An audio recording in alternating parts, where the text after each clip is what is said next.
Welcome to Education RX. The education system in the U.S. is sick, and we all need to find ways to heal it. I'm Hollye Bronson. I'm Shannon and Hollye. Together, we have almost 50 years of experience working as professionals in a school setting. We may not have all the answers, but we're looking for people who have a piece of the solution puzzle. It takes all of us to turn things around. This is Education RX. So today we are here with Eric Robinson, and I'm going to let you introduce yourself. Can you tell our audience a little bit about yourself and what your passion is and where you are right now in your career? Yes, thank you so much, Shannon. And thank you for inviting me to Education RX. I am a social worker by training and education. So I have an undergraduate degree in social work, as well as a graduate degree in clinical social work. So I've been trained to help vulnerable people and communities work through challenges that they face in everyday life. I'm also the author of the book Togetr4Success, The Missing Link, titled A Definitive Guide on How to Sustain Parent Involvement in Your School. And when you mentioned the word passionate, that has been my life's calling, if you will. The importance of increasing parent involvement. As the book titled, The Missing Link, we as parents have always been the missing link, and I have endeavored to really demonstrate and to take efforts to eliminate and reduce those barriers to parent involvement. I'm a parent myself. I have a wonderful adult son, but frankly, there really wasn't much in the way of motivation aside from his musical concerts and his practices. There wasn't much in the way of motivation for me to get into schools. And so therefore, that was really what's kind of motivated me to do research, do writing, publish a book, and then to begin to show and demonstrate the overall effectiveness of parent involvement. I just created a online course, sort of a cutting edge course called Empowering Parenting, Boosting School Engagement. It's a sort of an extension of the book, Definitive Guide on How to Sustain Parent Involvement in Schools. We just basically took the book, created a wonderful online course, those who completed to be able to then, upon completion of the course, to be able to facilitate parent and teacher workshops. I also write a blog. I try to post my blog every 3 to 4 days approximately, which, I can sort of sympathize with you and identify how challenging it is to create content as podcasts. It really is not easy. So I'm constantly coming up with new ideas on how to create information and to keep people engaged, in this case here, parents and schools and teachers, to begin to sort of change sort of the paradigm of our broader thinking and to look at what actually exists in schools, because these are going to be open-ended, ongoing concerns that are expressed. Parents and teachers have different experiences. Although the well-being of the child they share in common, their overall experiences are somewhat different. But I think it's important for us to begin to take a moment and think about what our earlier experiences are. And I'm going to talk about that in relation to the book that has been written, as well as the online course, because a lot of our experiences and our openness to engage in school in large part comes from our early experience in school as students ourselves. So if we can just take a moment and think about what that experience is like for us. Speaking for myself, to be quite honest with you, it was pretty much a terrifying experience. I didn't really like school that much. There are aspects of school in terms of sports that I enjoy, but it was pretty intimidating for the most part. Elementary, middle school in general wasn't really an inviting place or generally a supportive place for the most part. I wasn't a bad student, but I just didn't feel a sense of connection with school. As I got older, and I began to, develop more as a young man, and then to play sports, basketball, wrestling, track and field. I then began to develop more of an identity. And I think at that point, I felt more of a connection. Okay. That early experience, I think for a lot of us, for me in particular, also shapes and impacts how I view school today. How I see school as not really being a place that is inviting or supportive of my involvement. Again, going back to my early experience. And in my research and the book that I have written and my communication with many parents have shared the same thing, that in large part, their experience in school is informed and driven by that early experience. So they're not particularly open or amenable to engaging with teachers or developing a partnership with teachers or working closely together with teachers, whereas their view in large part based on their conditioning has been, well, I send my child to school, I go off to work, you educate them, and that is pretty much the spoken and unspoken understanding of how this relationship is going to develop. And I think it's important for us to begin to, at least to take a moment and stop and begin to reflect upon our earlier experience in school and how that affects and influence how we engage with teachers, how we see ourselves in relationship to that school and academic environment. Really, you were mentioning, like, I drop my kid off, I go off to work, and there's this quality of daycare portion of education where families really need their kids to be taken care of during the day. And even though they understand that it's a school and they're getting education, they're also looking at it like, I need to leave my child there and go off and put my thought process somewhere else.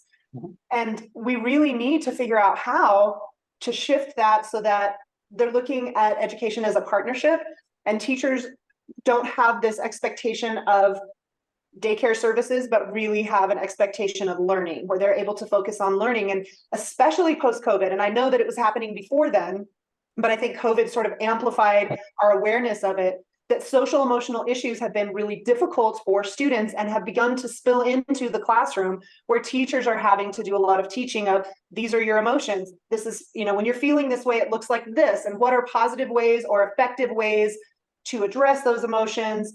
And what are negative ways or unproductive ways to address those emotions? And some of that is really helpful, but I know some families feel like it's not teachers' place to do that. And I don't think they're understanding that in a classroom, if we don't address that, it can prevent learning, not just for the student having the overwhelming emotion, but for the peers and the other people in the classroom, because there's a disruption to the learning environment when those emotions are explosive or overwhelming. And so that's really created a weird divide between parents and teachers, I think, that we need to figure out how to shift that paradigm. And that's a tall order. Mm-hmm. Yeah. Well, I think that, part of what you are mentioning in your comments is those barriers. Is it that parents don't really want to be involved? And I would say that's not the case. What resources are available for parents and schools? Well, you've got PTOs and PTAs, in which parents, for the most part, will volunteer their time. There are fundraisers for the most part. PTOs and PTA organizations have been a staple in most schools across the country, but they've never really purported to increase parent involvement, or they've never really been able to show and demonstrate an increase in academic performance or a decrease in disruptive behavior. Fair, yeah. Secondly, if we begin to kind of think about those barriers, parents have to work for the most part, so they're not always available their work day for the most part. There may be language barriers that exist. There may be childcare issues that get in the way and prevent them from being involved. So the question for me has always been, and through Togetr4Success, has been, how do we go about eliminating those barriers or reducing those barriers to create opportunities for parents to get involved? We've developed a wonderful program that does exactly that. It eliminates and reduces those barriers. Well, the activities in large part are offered after school hours or during the weekends. Food and refreshment is offered. These are activities that are designed to increase parent involvement.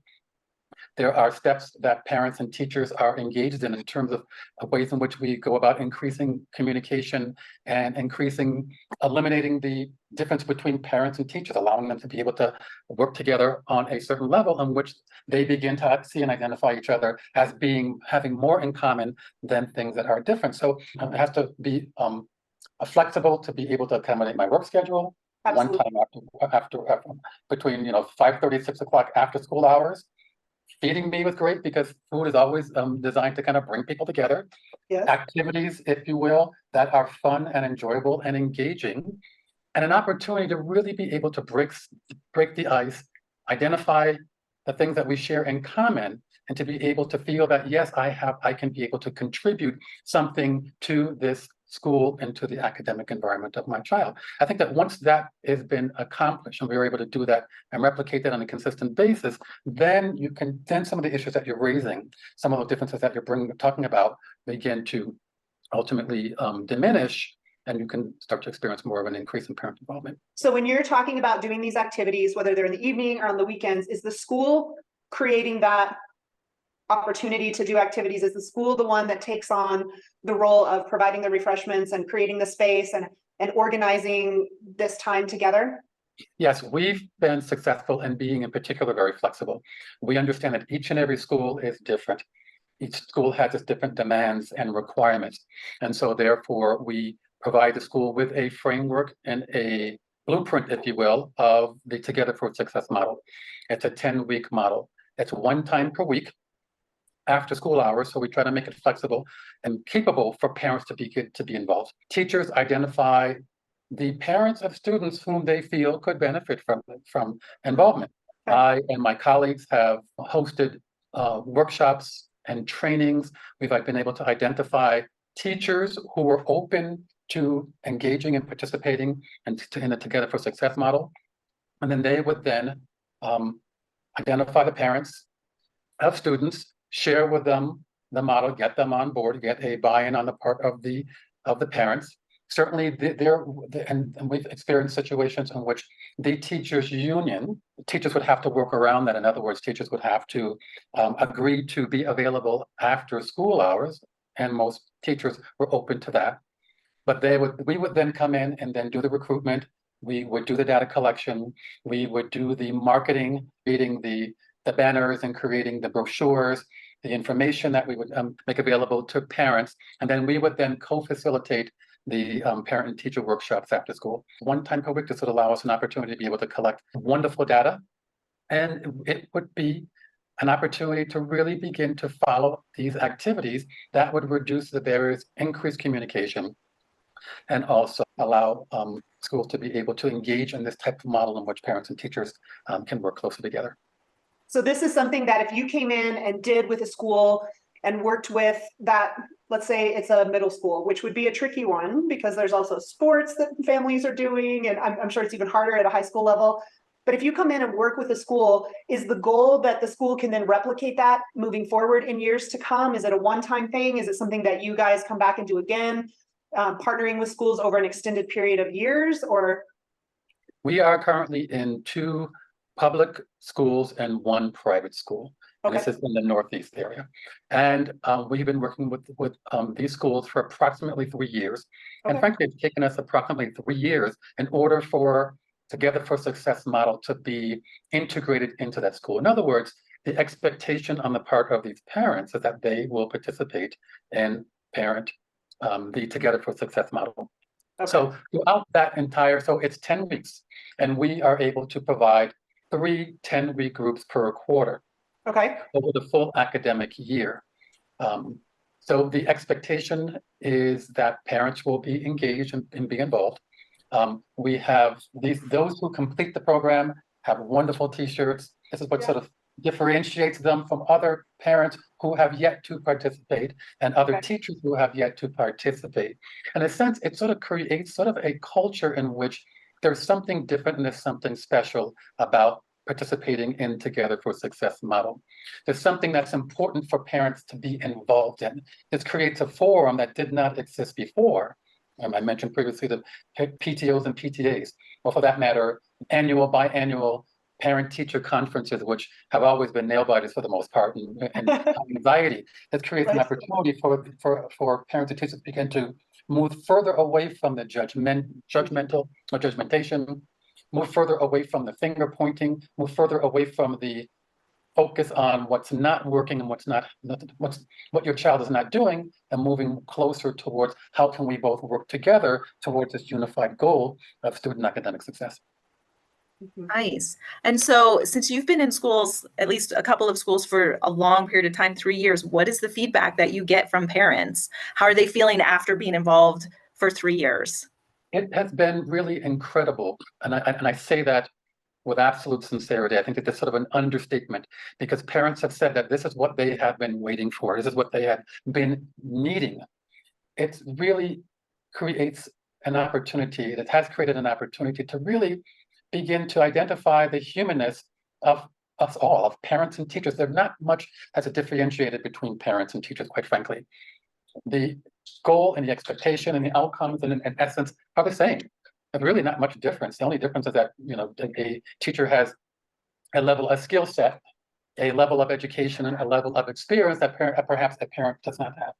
On the other hand, teachers are parents as well, having their children enrolled in schools. So there is that level of commonality. And once we have found that those barriers have been minimized, diminished, or eliminated, then you can begin to see the person for who they are. Teaching is an extremely challenging and difficult profession. It is extremely demanding. And parenting is equally as demanding and challenging as well. And once you're able to increase the communication, and think about it, parents or teachers are meeting one time per week for approximately 90 minutes. There's a lot of information that's being shared amongst parents and teachers. Yes. There is personal information that is being disclosed that would never be disclosed and shared during a academic quarter, if you will, without a parent and teacher engaging in Togetr4Success model. So you can kind of get an idea of how much information is being able to be exchanged, how much relationship, and that for that matter, is being able to be developed as a result of that, and the successes that we've had as a result. So you mentioned that many times parents feel finger pointing and that teachers are looking at them and saying the reason your student is this way is your fault. I honestly hear teachers say that sometimes. It's partially due to lack of information. And so I think on the teacher's end, having that time to really get to know families. And as a special service provider, I know I have to deal with a lot of kids who have many struggles in the classroom, frequently behavioral struggles, which is one of the ones that causes teachers to feel like it's happening from home. And sometimes it is. I mean, we all have difficult times in our life and challenges, and I get that. But the parents who get involved and show up to the meetings and communicate a lot with the teachers and the special service providers, it shifts the way those of us working with the student in the school setting, how we understand the student as well as their home and can be more supportive to the family. And a lot of times when you have a kiddo that's really struggling, I think it's a natural reaction to pull back and not want to engage in it a lot because it's overwhelming. There's a level of grief for families when they're dealing with hardships with their student or behaviors or disabilities that is not what any of us ever want for our children. We want our kids to just have a healthy, wonderful, amazing life. And so when they're dealing with challenges as a parent, some people shut off as just their way of coping or they pull back. And so I think not just what you're saying about how parents can connect more with educators and feel connected to them and understanding what they're doing. I think also, and you've said this, but I'm just reiterating, like, I think that teachers feel more connected to the parents and have more empathy and feel more partnership with them when the parents become involved. I agree 100%. Teachers, school for that matter, school and just in general, it's an environment that can be quite stressful. Mm-hmm. Teachers have been trained and educated to teach. That's what their role is. And if you have a student, and I mentioned I was a school social worker right out of graduate school was my first job as a school social worker. Yeah. And I was a school social worker for approximately 7 years. Then I went on to become an associate professor in psychology. And I understand the demands that teachers are faced with. Again, their role is to teach. They've been trained to impart a degree of information and knowledge that students then therefore assessed and evaluated, and based upon their ability to be able to demonstrate a level of competency, then they are graduated and moved on to the next higher grade. If you have a student who is disruptive and preventing that teacher from being able to effectively teach, teachers faced with a couple of approaches, if you will. Okay. One is to either draw on classroom management to persuade that student to not be disruptive. There's a range of different techniques that teachers employ to be able to ensure that that student remains on task. And if that doesn't work, then there's usually some punitive steps that's taken. In my experience, I've either been sent to the school social worker or to school administration, and in many cases, a parent is called and notified. And there is an expectation when a teacher notifies a parent that a parent is going to do something. There is this belief that if they notify the parent and then somehow the parent is going to intervene, and this is rooted, in my opinion, back 20, 25, 30 years ago, where if my parents were notified, it would be, it would be the worst thing that could ever happen. Because there was this expectation that if I'm going to notify your parent, and your parent is going to do something or to intervene in such a way that when you return back to school, that behavior would no longer be there. And I think that still holds true today. I think when we begin to consider some of the concerns and challenges and the complaints that you mentioned a moment ago, finger pointing and blaming and the lack of communication and dialogue, it really sort of sets up this dynamic in which, well, what's the point? Why are you calling me? Why are you texting me? Why are you notifying me or informing me when, yes, the parent's going to think you're the teacher. What am I supposed to do? You know, they're in your classroom. And I think that it does become frustrating. And again, these are age-old concerns that still continue today. I'm happy to say that Togetr4Success model has been successful in taking steps towards identifying solutions. Those problems will always be there. Those dynamics will always be there. But until parents and teachers are able to come together and engage in a way that is organized, that is fun, that is enjoyable, that reduces and eliminates barriers, allows parents and teachers to see each other as human beings, as real people, as someone who has the best interest and who can partner together on behalf of that child, then you're going to continue to hear similar concerns and similar problems. Can you give us an example or two of what are some of the fun activities that you have teachers and parents doing together that build these relationships? Yes, excellent question. And it's interesting because I have said early on that if I were to create a business, understanding the importance of parent involvement, parents being the missing link, I would want it to be as fun as possible. I love fun. I love games. I love fun. Yeah, I love great. just really engaging in activities that are fun and enjoyable.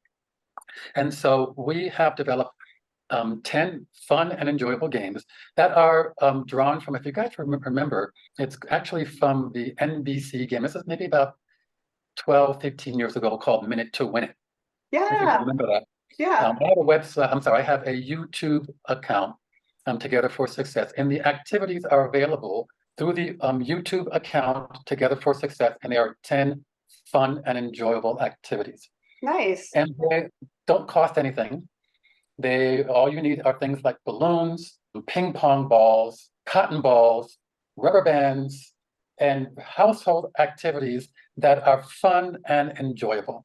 These activities can be found are available on the YouTube video. They are activities that are structured for the online course. And they're also available in the book. There are links to them. If you go to my LinkedIn page, my LinkedIn account is connected to the blog. Podcast viewers and listeners are more than welcome to access them. But the games and activities are fun and enjoyable. The best part of this job has actually been being able to facilitate these activities and watching parents and teachers engage in these activities. Competitive, by the way, and laughing and having fun and enjoying themselves and really sort of shedding this persona that, it's sort of I'm a teacher and you're a parent. No, we're both the same. We can compete together. We can work together. We can use problem solving to solve these problems. And we can work together and communicate in a way that has not been done before. When's the last time a child's parent has worked together with a teacher, and which, by the way, and two of the schools we're working with, there is childcare that's available. So the student is they're in the cafeteria or they're in the library doing homework while their teacher and their parent are engaged in Togetr4Success activities. That we have found to invariably reduce some of the disruptive behavior, reduce some of much of the behavior and concerns that teachers have raised initially. So those activities are available on the YouTube video. They're also available, you can access them via my LinkedIn account. I can also send you a link. Hey guys, I know that you're listening and enjoying this episode. We had so much fun talking with this guest. So we want to ask you really quick, if you're listening, will you please download this episode, or you could just subscribe to the podcast and download them regularly. So push that button, subscribe. Can you tell us an actual game and kind of explain it? Yes, one of the fun ones, let me just kind of think one of the ones that I really enjoy, and it's Face the Cookie. In essence, they have 1 minute, and I kind of imagine, imagine the excitement and the anticipation. So you've got a parent and teacher who are paired together. These are teachers who have identified the parents of students whom they feel could benefit. In particular, the parents of students who haven't really been engaged and haven't really been involved for the most part, and students whom they feel have had more academic and behavior related issues. So you've got them paired up. There is a teacher, and there could be 3 parents for the most part, 4 parents. And in essence, you have 1 minute. The cookie is placed on their forehead. They're sitting down, and within 1 minute, they have to maneuver that cookie from their forehead only using their facial muscles, their jawbones, and it is really hilarious when you watch. I have seen this. Maneuver that cookie from their forehead to the side of their face, to their cheek, and to their upper lip, and they are doing everything possible, and it is incredible, incredible. We have prizes that they win as a result of that, and it really, again, I cannot emphasize enough the importance of eliminating barriers and what we've been able to accomplish with these activities. Well, it sounds like you're doing activities that honestly, when you boil it down, make people vulnerable. You're just a human trying to accomplish something and being silly and ridiculous. And that takes away those things that might prevent us from having a real exchange. And you're trying to get it to a place where people are just, all that stuff's kind of thrown aside. And you're really in a vulnerable, open-hearted, laughing, positive vibe kind of place where you can make connection and really work together. Absolutely. And these are also what's called themed activities. So they're 10 weeks. And each activity has an important theme. Icebreaker, we think of within a 10-week period of time, the information and the relationship that can be developed and created within that 10-week period of time. You know, we do the facilitation, establishing that outcome that's going to be sustained, that relationship that's going to be developed with that parent and teacher that's going to carry from academic semester to academic semester, from year to year. And the importance of continuing to recruit parents and teachers. We found that the best recruiters are really parents and teachers. You know, we've seen firsthand where teachers would go back and speak with their colleagues and say, you know what, I've had this parent who's been engaged and involved who would never be involved in the past, and you might want to consider also participating as well. We've had parents who've been wonderful ambassadors and spoken with other parents, presented information and shared what their experience has been like, which has also been effective and successful in increasing more parent involvement. So again, we've been in these schools now for a little over 3 years now, and we look to continue remaining embedded in the school, understanding the importance and significance of, you know, parents and teachers really engaging in that meaningful relationship. So over the years, we've seen that one of the issues that educators have brought forward is that their pay rate is very low for what they're doing and the amount of demand. And then on the flip side of that, starting back in the 80s, we interviewed and talked a couple seasons ago with Dr. Andrew Ho. We were talking about NAEP testing here in the United States and where does the standardized testing, where did it come from? Why did we start doing it? And that's an area he's an expert in. And he mentioned that those tests came about because families were sharing politically with senators and people making laws that they didn't trust that teachers were teaching equitably across schools, across districts, across states. And so they put this standardized testing into place to sort of police what was happening in the education system. So those two sides of a coin, teachers feeling like they're not given enough freedom, not given enough respect, not paid enough, and families feeling like you're not really doing the job we want you to do, we're not getting the results we want, has led to this weird catch-22 where we feel like we're butting heads and we're against each other. And we spend almost $2 billion a year on standardized testing. And thinking about if we could build relationship between families and educators, if that was happening and we were working together more, that positive connection between teachers and families, educators and families. And I think what you're trying to do and build those relationships again has so many powerful impacts beyond just students getting more support right now, but building a system that is more united and we could get rid of maybe some of that standardized testing. We're the only nation in the world that does it annually, and we're not getting the benefit of it that we think we're getting. It's not making our students academically higher. In fact, the United States hasn't been in the top 10 for academic excellence worldwide ever.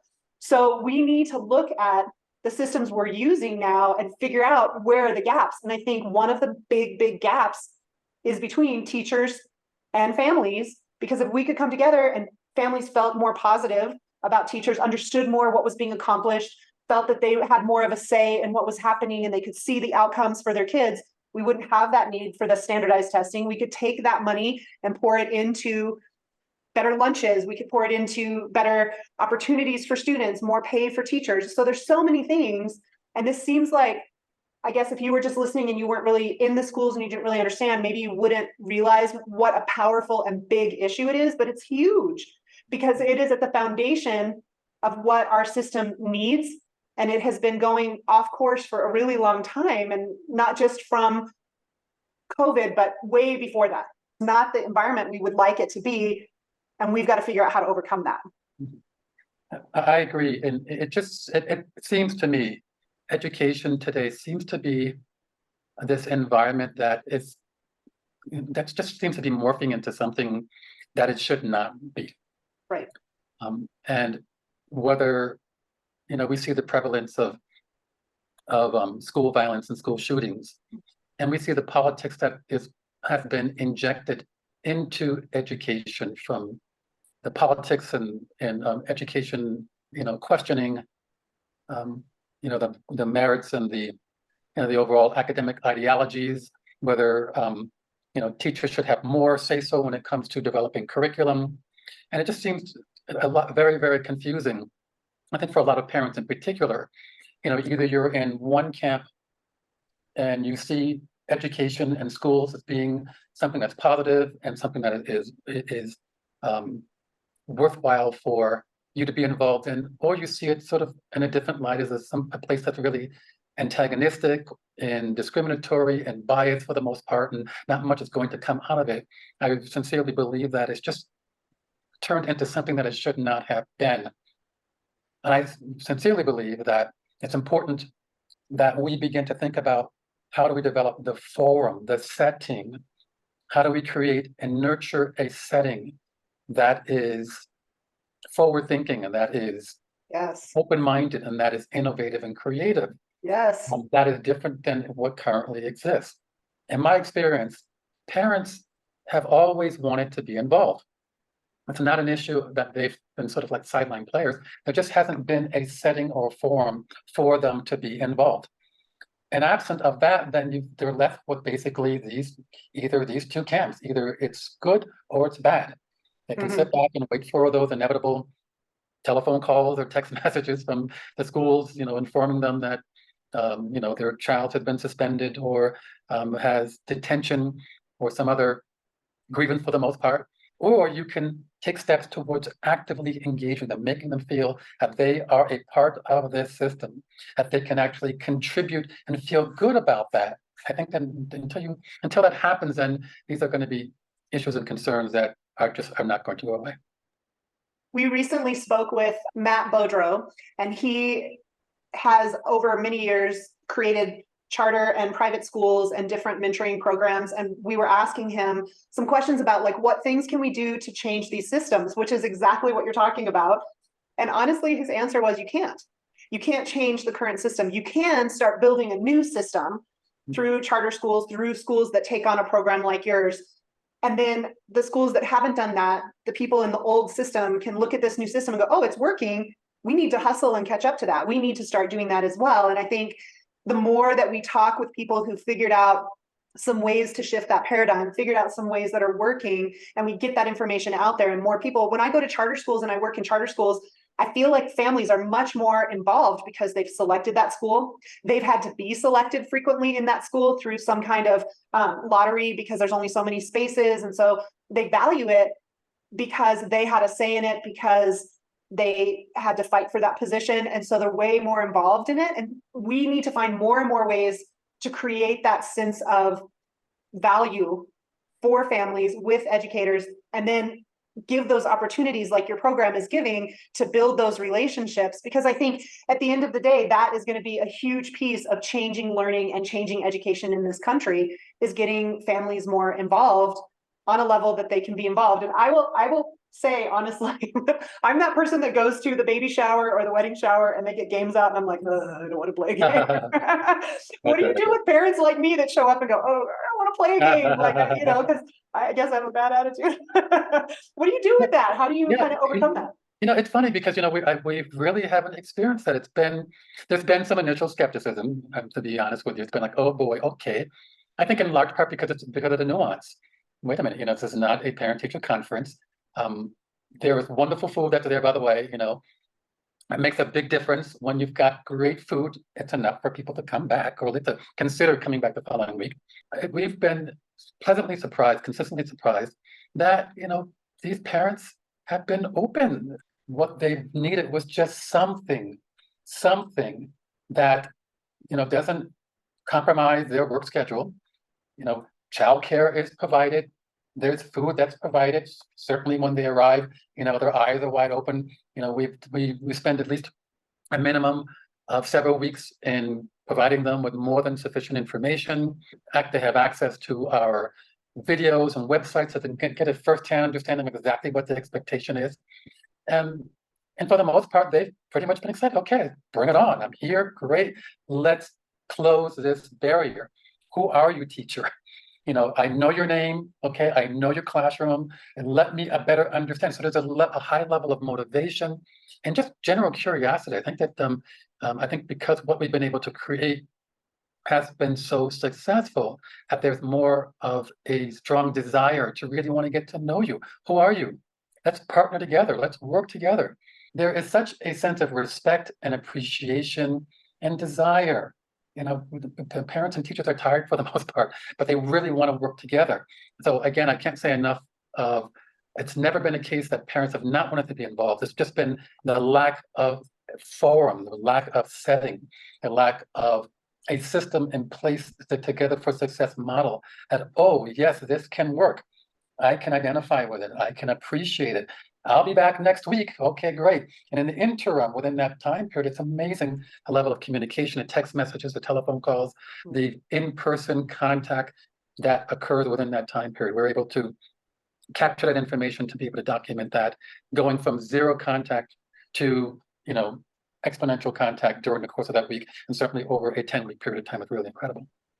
Well, as we're coming to the close of this interview, let me ask you first, if you could identify 3 things that you think would be key for building trust between educators and teachers and families, what would you think those 3 elements would be? Like your top 3 things that you think are necessary to build trust between families and educators? Well, I would start with just, first of all, being yourself, being human, showing your flaws and showing your vulnerabilities. Parents and teachers can identify with that. That's just kind of being human.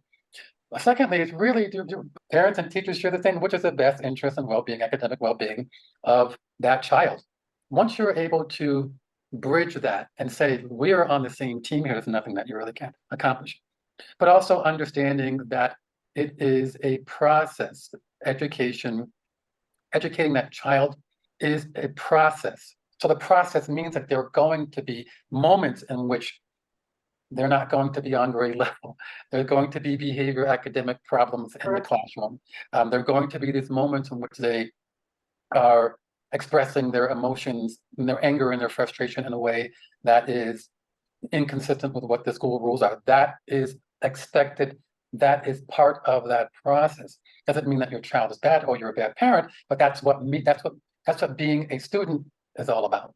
One of the things we've been talking to all of our guests with, as we're really looking at where we are in education, where those gaps are, and where we want to be, is identifying what we all believe is the why for public education. And when public education in the United States first came about, it was very focused on creating skilled workers. And that's still true on a level, but we also have recognized as we've evolved as humans, that education is also a place that we help young people learn how to be good humans. So what is the why? Not the what, not the how, but what is the why? Why do we want to make sure students have excellent education? What does education mean Tell me what you think on that. What is your why?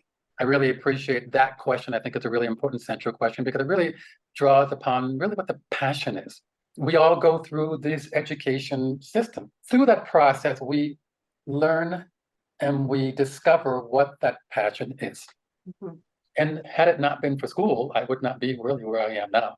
So frankly, the why is the journey to discovering what that passion is, why I'm doing what I'm doing, why I will continue to do what I'm doing, why this is important to me, and why I have to do this for my community, for my city, for my state, for my nation, for the country, for the world. That is my why. I like it. Well, thank you so much for all the work that you're doing and how you are targeting families and really finding ways to bridge those gaps. I think it's necessary. And go find Eric and Togetr4Success and get some of those good ideas. Reach out to him and his company and see if he can come and help your school and your district. Wherever we can, fill in those gaps and really create those bridges between families and educators. We need to be doing that. It's such an important piece of how we're going to move forward in education and do better for kids, which they're the leaders for tomorrow. So we're all very hanging on the balance of how things move forward because we need those kids to have great education so that they can be great leaders in the future. Very true. Very true. Yeah. Thank you so much. Thank you. Thank you, Hollye. Thank you, Yeah. Shannon. Thank you. So that was good to get to talk with Eric and find out a little bit more about his program. Yeah, there are a couple things that he said that caught my attention. I mean, of course, eliminating barriers. We've been talking about that for a long time.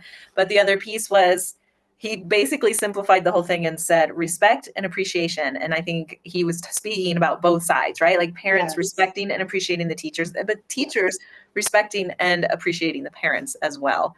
And getting together and doing these little things, I guess, helps build that. I am the person that would be like, oh God, we're going to play a game. I know. As soon as I walk Yeah. into school or work on like the first day or week of school, they're always like, okay, we're going to do an icebreaker. And my eyes like roll to the back of my head.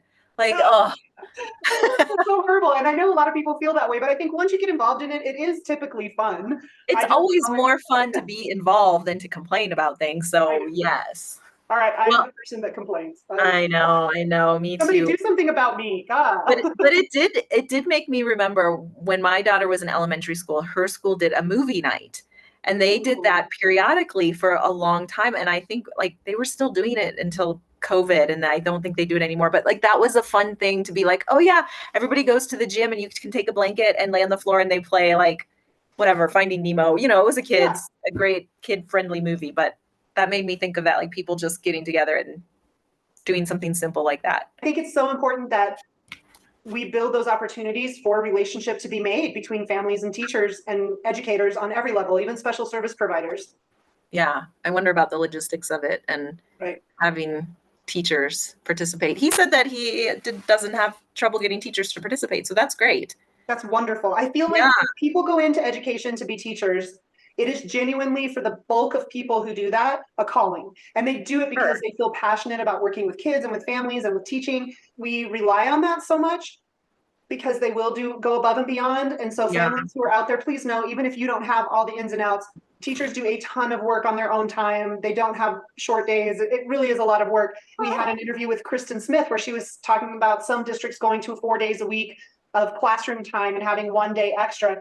If we did something like that, would it free up teachers to spend some of that extra time contacting parents, having conversations with parents, building those relationships more? Is that something that we need to put onto the education system to create time for educators to do that with families outside of PTO or PTA or whatever, but just making those relationships within their classroom for families?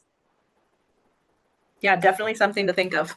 Yeah, I don't have all the answers, but it's interesting to hear what people are bringing up. And I think we need to get politicians and families really thinking about that and bringing it forward. Definitely, if you are listening, please subscribe, whether you are listening on a podcast or you're on YouTube. It really helps us to have higher subscriptions and download rates, gets us a chance to get more people who are doing really big things or have really powerful voices. We want to get them here so that we can answer questions. And teachers out there, educators out there, please, please, please, when you see us on social media, when you listen to the blog or look at the YouTube, leave us comments, talk to us, tell us what you want to hear, tell us where the pain points are, or if you have ideas that can move us forward. We want to talk to real world educators. I don't care if you are Cindy teacher in Wausau, Nebraska. We want to hear what you have to say because it matters. You are who we are trying to talk to, and you matter. So please share your voice. It matters. And somebody else probably wants to hear the same thing. And we need ideas. We need to expand. Yeah. You don't want to just hear what we think is interesting. You want to hear what's really going on, because there's so many things in the news constantly, and we need to talk about those things, and we need to hear how it is really impacting people. So with that in mind, we just want to remind you guys, together we can do better. Together we can do better. Please join us for our next episode, and we will talk to you then. Bye. It takes all of us to turn things around. This is Education RX. This is Education RX.